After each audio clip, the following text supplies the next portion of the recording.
xidiga kubadda cagta ee dalkaasi Jarmalka Mas'uud Ozil ayaa gargaar loogu talagalay bisha barakeysan Ramadaan u qaybin doona goobaha ay kamid tahay magaaladaasi Muqdisho ee caasimadda Soomaaliya iyo sidoo kale dalkaasi Turkiga. Mas'uud Ozil oo lacag dhan $100,000 ugu deeqay hay'adda bisha cad si ay gargaar ugu qaybiso muslimiinta dhowrka dal inta lagu guda jiro bisha barakeysan Ramadaan. Lacagtan ayaa waxaa loogu adeegsan doonaa in afur loogu sameeyo 16 qof oo ku nool dalkaasi Turkiga inta lagu guda jiro bisha barakeysan Ramadaan sida ay sheegtay hay'adda bisha cas ee dalkaasi Turkiga. Sidoo kalena waxa qoysaska ku kala nool dalkaasi Turkiga laba xirmo oo gaar ah ay ka heli doonaan deeqda uu soo dhiibay xidigan kubadda cagta ee Mas'uud Ozil halka 90 kale oo xirmo ahna afur loogu geyn doono magaaladaasi Muqdisho ee caasimadda Soomaaliya. Karim Kirik oo ahaa madaxa hay'adda bisha cas ee dalkaasi Turkiga ayaa xidigan fadhigiisu yahay magaaladaasi London ugu mahad celiyay deeqdan uu soo gaarsiiyay waxaana ay u qaybin doonaan xirmooyinkan gaarka ah oo ku deeqay walaalkooda Mas'uud Ozil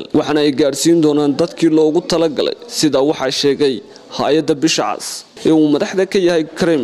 Mas'uud Ozil oo ku dhashay kuna koray dalkaasi Jarmalka hase yeeshee waxa uu qoys ahaan ka soo jeedaa dalkaasi Turkiga. Xamsada Bare, Telefishinka Star.